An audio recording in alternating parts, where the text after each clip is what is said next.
I and my wife, Jessica, have always been a cool couple. Our marriage and sex life was amazing. She was always attentive and never hid anything. She always made me feel loved, so there was no reason not to trust her. After 20 years of marriage, I thought I knew her and never thought that she could cheat on our marriage, except for that one night at her company's dinner when her boss, Mark, paid more attention to her than I wanted. And there was a smirk that I caught when he looked at me after dancing with my wife, which gave me a hint.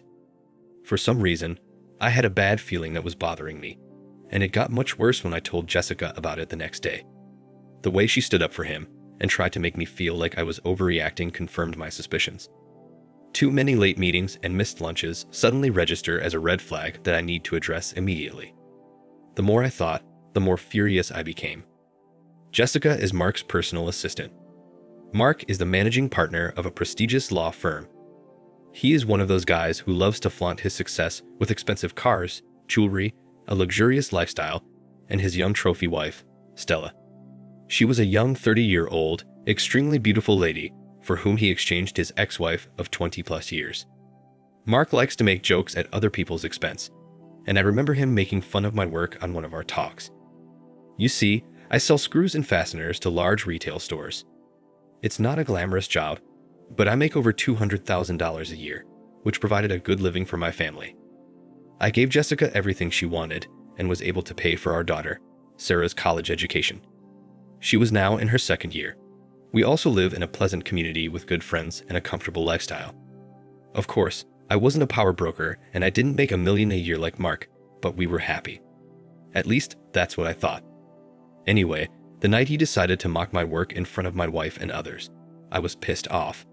Not only because he was an arrogant a-hole, but also because of the way my wife defended him after I was pissed off about being humiliated in front of her and others, and I left without saying a word. To her credit, Jessica came over and asked me what was wrong. When I told her this, she tried to make light of it, saying he's just kidding and he loves to have fun, and that I shouldn't take everything so personally. She asked that I come with her, and that he's a really good guy. Against my better judgment, I stayed at the dinner for the rest of the evening. Looking back, I realize I should have seen the signs, but now I realize I may have missed some red flags.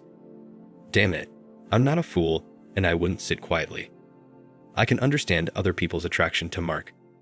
He's the alpha, the big, strong, good-looking man, the wealthy partner of the firm, the one everyone wants to be around, and Jessica was his closest ally at the firm, his valued and trusted right hand. Everything was going well. It didn't matter that he had a younger, sexier wife. For someone like Mark, he wanted it all, and laying claim to someone else's wife was definitely on his list. Well, over the next week, I acted quickly to find out if I was crazy or if my intuition was correct.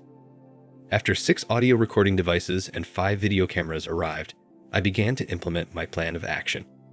The first video camera was installed in the smoke detector on the ceiling of our bedroom. The next 2 cameras were placed at different angles of the bedroom to capture the full view. I placed the rest in the master bathroom and living room. All of the cameras had live streaming capability of up to 8K recording and wireless connectivity to a dedicated computer I set up in the attic, all remotely controlled via a phone app. Besides the video, the audio devices were unique. One of the audio devices was encased in a pen, which I placed next to the kitchen phone, and the other I discreetly placed in her car. I put other standard recording devices in her 3 favorite purses and one behind our bed. With this overlay, I should be able to capture at least 90% of her conversations and any activity in the house. I had a bad feeling about the next week as I got ready to travel on business. As always, Jessica was loving and rocked my world in bed. Just like every time I went on a trip, she always started with lots of kisses and sweet talks, telling me how much she loved me and wanted me. Her closeness and love were something I always treasured, and she never let me down. I told her I love her so much and I loved making love to her. With tears in her eyes, she looked at me smiling and said, "I love you too, baby. You are amazing, and I will love you forever."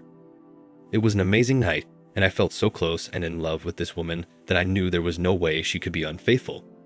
And I almost gave up on my spying plan, but luckily, I left everything as it was and set out on my 2-night trip.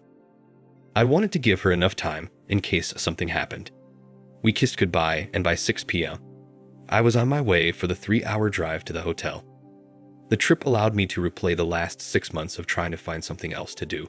But other than the 2 scenes with her boss, that smirk and his attempt to humiliate me, nothing changed, and a smile appeared on my face when I realized that I was being stupid and paranoid. When I finally arrived at the hotel, I checked into my room and turned on my laptop. This took a few minutes, and I checked my email for any work messages and then clicked on the link to the server in my attic to view the last 3 hours. I knew there wouldn't be much to see, but I needed to test the remote access system. I played the video at 3x speed until I saw my wife in the bedroom and then returned it to normal speed to enjoy watching my beautiful, sexy wife making a phone call. What I didn't expect was the phone conversation with Mark an hour after I left. The video camera captured the audio as I watched her lying on the bed talking to her boss. I could only hear her part of the conversation as I watched and listened to the video. "Hello, honey. He left and I'm all alone. Yes, this time for 2 nights. When can you come? Won't your wife ask where you're going? Oh my God, this is great. Can you spend the night with me? I really want to wake up next to you. Oh yes, of course. I'm all yours, baby. Then what time will you be here? Okay, see you soon. I love you, baby." I sat there in shock. We just made the most passionate love. She came at least 2 times and told me that she loved me. Now, an hour later, she invites him to spend the night with her. Who is this woman? How can she love me so much and betray me moments later? Is he coming tonight? For the next hour, I watched my loving wife prepare to meet her lover. Watching her shower, put on sexy lingerie, high heels, and makeup. After spending 30 minutes fixing her hair, it was an incredibly painful and erotic sight. I always knew she was a sexual being, and when she dressed like that, she was a vixen. The problem was that she never dressed like that for me. Anger and jealousy raged in my blood when I realized that she was doing all this for Mark and not for her faithful husband. It was all too hard for me to believe. A few minutes later, the doorbell rang, and I saw Mark walk into my house and kiss Jessica deeply in front of the video camera in real time. I took a close-up of their kiss, which made me throw up for the first time that night. "Wow, baby, you look amazing in that dress. I can't wait to rip it off your sexy body and make love to you all night long," he said, looking over at Jessica with a wide smile. The exchange between them made me angry, but that anger turned into incredible pain when I saw her take his hand and lead him into our bedroom. The pain got worse as I watched her undress him, and he stood there with that stupid smile on his face. He was a big man with a strong body. I watched this with jealousy, rage, and anger, but at the same time, I was somehow impressed by this asshole. After the second bout of vomiting, I watched and listened to them have sex for the next hour. Obviously, I knew my marriage was over and I shouldn't have let it bother me, but their conversation was the most painful part of the night. He started the conversation as they lay together in each other's arms. "So, your husband is gone for a few nights? Okay, you'll be mine for the next 2 days. She replied, "I'm so happy you can stay the night, baby. You know, I've always wanted to wake up next to you for so long. I love being with you, Mark. Yes, I will love taking you over and over again all night long while hubby works his ass." His response was, "What an idiot." She replied with, "Be good, Mark. I love him, and he is a good person." "Then why do you let me have sex with you?" he asked. She replied with, "Mark, you are the sexiest man I know, and I love our sex, but we are both married, and we should just enjoy the time we have together." He then responded with, "It makes sense. You give me more love and affection than my wife or any other woman I have been with. For me, it's more than sex. I just love the way you make me feel, Jessica."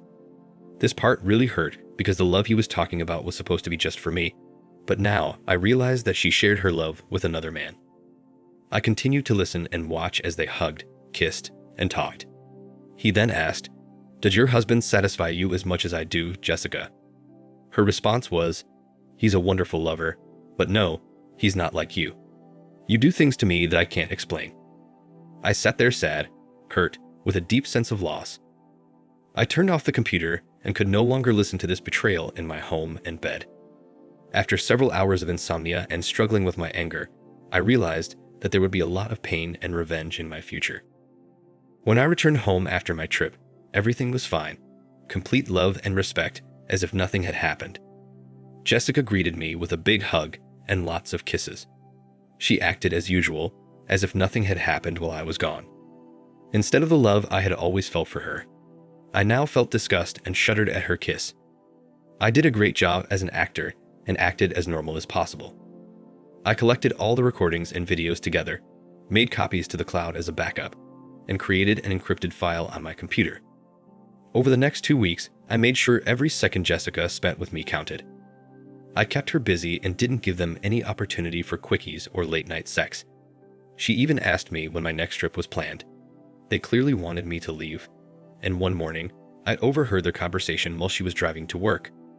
"When will your husband leave town again?" Mark asked. "I'm not sure, but I'll find out. It's got to happen soon, baby." Knowing this, I planned the trip for one night to make sure he would come while I was gone. The plan was taking shape. That same evening, while I was watching a movie on TV, my cheating wife asked, "Darling, when is your next trip?" I tried to control my anger and replied, "Honey, are you trying to get rid of me?"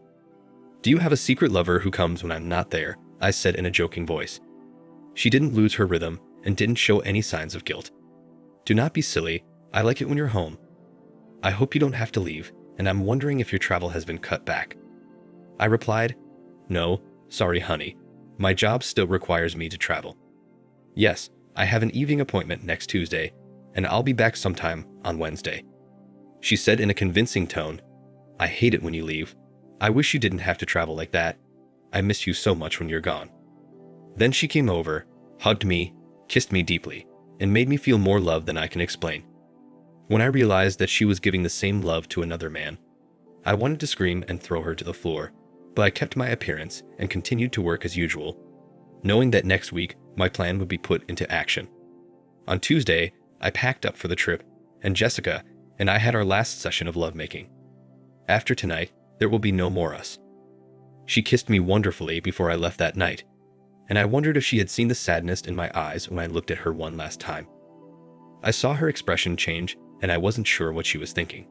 Instead of leaving town, I returned to my office and parked my car. I then returned to my desk to work late, which was not unusual, and the few people who were there never questioned my arrival. At approximately 7:30, the video camera turned on as Mark entered my house and tenderly kissed my soon-to-be ex-wife again. It was showtime. Disabling the video camera using the phone app, I put my cell phone in a drawer because I didn't want the GPS to follow me during my trip. I quietly left the office, went to the trunk of my car, and took out a folding electric bike. The electric motor allowed it to reach speeds of up to 30 miles per hour and a range of up to 50 miles on a single charge. I put on a black hoodie, looked around to make sure no one had noticed, and went on a 12-mile trip back to our home. My idea for the bike was stealth. This allowed me to return home quietly and unnoticed within 20 minutes. I parked my bike behind the house and walked through the back sliding door, which I had set to stay open. Once inside, I stood quietly to make sure I wasn't discovered and listened for sounds coming from the bedroom. After I was sure that they were getting at it and my arrival was not revealed, I went to the closet where I had put a short-barreled shotgun and aluminum bat and carried them into the bedroom. I carefully placed the shotgun along the wall outside the bedroom, picked up the bat, and quietly opened the door to the candlelit room. Because they made so much noise, they didn't hear a sound or see a shadow when I walked the short distance to the bed. I didn't hesitate and delivered a strong blow to the side of his head. The dull sound of metal hitting flesh was drowned out only by the sound of the 250-pound dude hitting the floor. While he was going down to the floor, I grabbed a shotgun and turned on the light. Then Jessica realized what was happening. She looked stunned, and in shock, she screamed, "Oh God, no, please no. This can't be true. Why are you here? You should be away." I responded with, "Why are you with another man in my bed? That's a better question. Now shut the heck up and pay attention." The big man was semi-conscious and now sat against the wall with blood dripping from the wound caused by the bat. I watched him as he regained consciousness and noticed an angry man in front of me. He said, "Damn it, this hurts. Why did you do that, dude?" I responded with, "Are you kidding? You have sex with my wife in my bed, and you think I won't react. What are you going to do?" he asked, clearly nervous, looking at the shotgun I was pointing at him. I said, "Are you worried, big man? Are you afraid that I will hurt you? I know what you two did behind my back, and today is payback. I'm going to kill you, Mark. Tonight, You will die. Everything you worked for will disappear. I hope it was worth it, asshole. He responded, Dude, if you kill me, you're going to jail for the rest of your life. I replied, To hell with this, we will all die tonight. How does that sound, idiot? I wanted to put the fear of God into both of them. And of course I had no plans to kill anyone, but it was nice to see how scared they were. I behaved excitedly, scaring them both. Jessica was crying, curled up and trying to cover her naked body with a sheet. Baby, please don't do anything stupid. I love you. I really do. Put the shotgun down and let's talk about this. With an evil grin, I pointed the shotgun at her and said, Shut the heck up. This was because you wanted adventures outside of our marriage. Whatever happens tonight is all your fault. They knew they were in trouble and knew they had to calm me down or I would kill everyone. The custom-made loads in the shotgun consisted of 25% salt and 75% capsicum oleoresin, which is used in pepper spray. I didn't intend to kill anyone, but rather to cause him enough pain and maybe a little damage to his genitals to last him a lifetime. I didn't intend to go to jail, and I won't kill anyone today. But since no one knew this, I wanted to seriously scare them so that these emotions would last a long time and they would never forget this night. After Big Mark recovered from the blow to the head, he became bolder and decided to rush at me and try to disarm me, and I was waiting for this to happen. As soon as he made his move, he exposed himself and I unloaded the first round. The explosion was loud, but his screams were even louder. He couldn't see or breathe without suffocating, and the pain was unlike anything he'd ever experienced.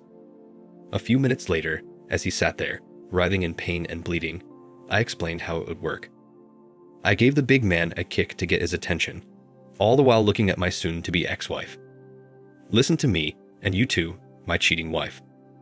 I'll leave in a few minutes, and you take this loser to the emergency room before he bleeds out. You won't call 911, but you will take him in your car to the hospital. You won't tell anyone how this happened, or that I was involved in it. In fact, you'll tell anyone who asks that I had no idea about your affair. If any of you tell them that I was involved or knew about your adultery, then the video, audio, and photos that I collected will go to the Ahole's wife and partners at the firm. Plus, everyone you know will be sent a link to a website I created with over 2 hours of your sex scenes. I don't care what lies you come up with for the police, but you won't mention my name and you'll insist that I know nothing about anything related to this. You won't fire my ex-wife. She will need this job as soon as the divorce is final. If you come after me, or she refuses the divorce proposal, everything will come out. At this point, it won't matter who gets burned. Get him to the hospital before he bleeds and remember what I said. I left the same way I came in, fixing the lock and closing the door. I put the bat and shotgun in the bat bag and slung it over my shoulder. I quietly and quickly headed out of the area. While riding my bike back to my office, I threw the bat and shotgun into different parts of the river. I then took off the surgical gloves I was wearing and threw them away before returning. Back at my office, I put the bike back in the car and was back at my desk by 9. I then went on my trip, saying goodbye to some IT employees who were working late. As far as anyone knew, my car never left the lot, and I sat at my desk all evening. It would be their word against mine with no evidence if they ever accused me. Mark underwent surgery. He had to shave his head to get several stitches because he suffered a concussion from the blow. The story he told was that the last thing he remembered was walking home to his personal assistant with some paperwork and then ending up in the hospital. He told the police he didn't remember seeing anyone or being hit. He kept his mouth shut, knowing that I could ruin his life and career. Jessica was beside herself and did not say a word about this incident. All she said was that she heard a gunshot, and when she went outside, she saw Mark lying there, and she took him to the hospital because she didn't think there was time to wait for an ambulance. Neither could explain why he was not fully dressed, and both stuck to their stories, but Mark's wife didn't believe him, which soon became a big problem for Mark.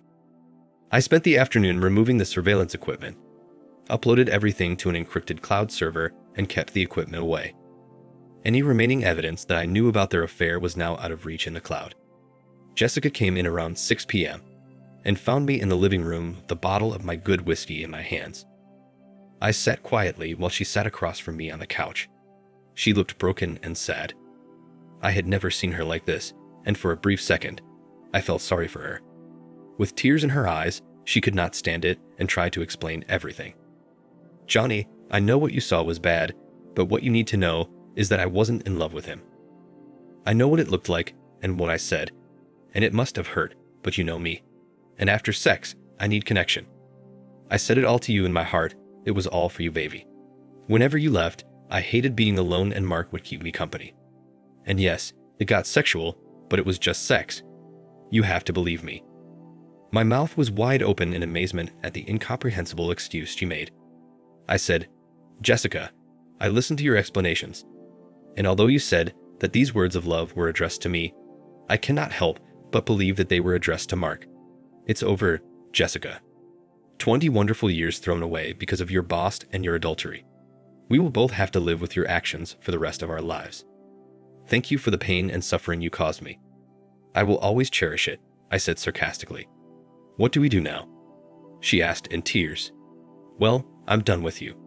I will never understand how you did what you did to me or why. I'll have to live with this forever.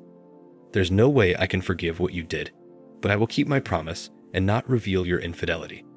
Sarah and your parents will never know that they have such a woman instead of a mother and daughter. I'll let you explain why we're getting a divorce, but I warn you, don't make me the bad guy. If you do this, it will end badly because I will make sure everyone knows that you are nothing more than a cheating, adulterous wife. I'm putting the house up for sale, and in the meantime, you need to find a place to stay. Since you ruined everything, you need to move out. I'm not asking. This is what you will do. Let me know where to send the divorce papers. Sign the papers and don't resist the divorce, otherwise it will be painful for you and your boyfriend. Crying into her hands, she tried to speak. He's not my boyfriend, and I don't love him. Can't we figure this out? Is there anything we can do? I know it's too late after what I did, but I can't live without you, and I'll do anything to keep us together. I never wanted to lose you. Please do not leave me. I said to her, you know, Jessica, if it had only been about sex, there might have been a way to get back through counseling or separation. But what really ended my love for you was that you shared a love with him that was just for me. The words you said to him killed us and everything I ever felt for you. No, I will never forget or forgive your betrayal, and I will never want to see or talk to you again. Once the divorce is final, you will disappear from my life forever. After several hours of begging for me to forgive her, she left the next morning and stayed with her mom and dad until the house was sold. Over the next week, the police questioned me and tried to get me to admit my involvement. I hired a lawyer, and we told them that unless they provided some evidence of my involvement, I would no longer answer questions without a warrant. Since there was no evidence and I had an alibi, they left me alone. The incident was ultimately reported as a random burglary and assault. Jessica and her family called and begged me to reconsider. I was told that she loves me and cannot live without me. She's sorry, please forgive her. Please sort it out, counseling, blah blah blah. I stopped answering their calls and didn't open the door when they came in. I changed my phone number and never spoke to any of them again. Yes, the loss killed me. Every second of separation was painful, but the memory of her betrayal and how she gave her love to another man was something that I could not come to terms with. By this time, Jessica was a 42-year-old who lived on her salary in a one-bedroom apartment. The pleasant life she enjoyed was gone. Our daughter and family had it all figured out and were unhappy with Jessica and her choices. They blamed her for the failed marriage. She was now alone as Mark was more interested in saving his own marriage. Mark treated her poorly at work and blamed her for his physical and marital problems. He could no longer work with her and transferred her to the administrative area with the same pay. Her new job was tedious and boring, and she no longer had the prestigious position to work with one of the partners. Word got around that she was one of Mark's ex-girlfriends, and she was treated as such. Now, with a job she hated, no prospects for promotion, no friends, no husband, and a family who blamed her for the divorce, she sank into depression. Her heart ached almost all the time, and she constantly thought about her actions and her loss. Sarah, our daughter, tried to help her mother, but there seemed to be no turning back as she watched her lose weight. Jessica ate poorly and drank a lot every evening. She refused to take care of herself, saying that without me, she had no reason to worry anymore. When Sarah turned to me for advice, I sympathized with her situation, but was never able to come to terms with the betrayal and never spoke to Jessica again. As for Mark, Stella really pulled it all together and made Mark's life a living hell. She forced him to move into one of the guest rooms, and he paid dearly for his infidelity. Stella eventually began dating several younger men and kept Mark around to pay all the bills. She agreed to be by his side like a candy at corporate events or business meetings, but they lived separate lives. Mark will remember how and when his whole life changed, and all because of his desire to take someone else's wife. His anger towards me was epic, and he wanted to hurt me in the worst possible way, but nothing happened for months. Later that year, I was with my workmates for a drink when I was attacked and beaten outside the bar until my mates came out to help. The attackers left before the police arrived, and I spent 2 days in the hospital with broken ribs and multiple stitches. I believed they wanted me dead, and if it weren't for my friends, I think they would have succeeded. I knew that this was revenge for Mark, and I was not at all surprised. 6 weeks later, I felt much better and called Mark's office. "Mr. Diamond, please," I said to his secretary. "Sorry, he's at a meeting. Can I accept the message?" "Yes, please tell him to meet me at 1 o'clock this Friday at the French Deli across the street." "I'm sorry, sir. I don't make appointments with Mr. Diamond. Just give him a message." "Write it down. Friday, 1 p.m. French Deli. Be there alone, Johnny." "Just give it to him, and he will understand what it means. Thank you." I was sitting at the table, facing the door, when the a-hole walked in alone. He saw me and came to the table. "Sit down," I said. "What do you want?" he asked. I ignored his outburst and said, "Thank you for coming today. Your people did a good job with me. But unfortunately for you, they didn't follow through. Because you did not heed my warning of any revenge against me or my family, you forced me to act." I handed him a folded piece of paper and said, "Here is a link to a website that is currently created just for you, a hole. Don't bother trying to shut it down as it operates from Syria with 3 backup servers in different locations. It is untraceable. I mean, you're screwed. Check it out when you get back to your office." I blurred Jessica's face because she shouldn't have to pay for your sins. She's already suffered enough. Now, after you look at the website, I want you to think about how your firm will perceive your actions, how your wife will react, how your children, friends, and family will feel after watching a 2-hour sex video. I plan to post it on several popular adult sites along with your name, profession, address, and phone number. His anger grew when he said, "Look, you've already ruined my life, and I'll never be the same sexually again. Just stop it, or I promise you will disappear." I replied, "That's why we're here today, Mr. Diamond. I want to put an end to this. You took away from me the most precious thing in my life, my wife. You've ruined our 20-year marriage, and I can't let you go free. I risk being killed, as you put it, but I intend to avenge the beating your people gave me." "Okay, calm down. What do you want?" he asked. I responded, 2 things that are not subject to discussion. You will stop any retaliation against me or anyone I know, including Jessica. You will deposit a specific amount of money into this account by the end of the day on Friday. If the funds are not in the account by 9 p.m. on Friday, I will take action. I know what you're worth, and I also know what I can get in a lawsuit. So this paltry amount I'm asking should be considered a gift." He responded with, "If I agree, how do I know that you still won't destroy me?" I replied, "I am a man of my word, and you will have to trust me. I will say this, if you don't do this, then there is a 100% chance that this site will become famous by Saturday morning.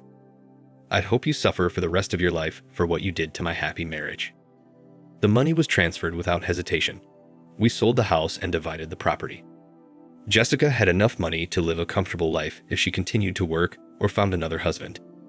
Mark kept her working as part of our deal, but they were never close again. Jessica never remarried, rarely dated, and lived with the pain she caused both men. She had lost her marriage and the love of the man she wanted to be with for the rest of her life, and now found herself alone and depressed. Sadly, a few years later, she passed before her 50th birthday, a broken, sad woman. Only our daughter, Sarah, was present at the ceremony to scatter the ashes. I continued to work for several more years and relocated to a small town. I got married to a nice woman who liked me mentally and sexually. I never spoke to Jessica again and only heard about her demise from Sarah, whom I adored. We talked every day and remained close, but Sarah rarely mentioned her mother because she knew I still loved her and did not want to awaken my pain. Jessica's death saddened me, but it also brought final relief to the deep sadness I had kept locked away. Thank you. Thank you for watching. Like and subscribe if you enjoyed the video. See you next time.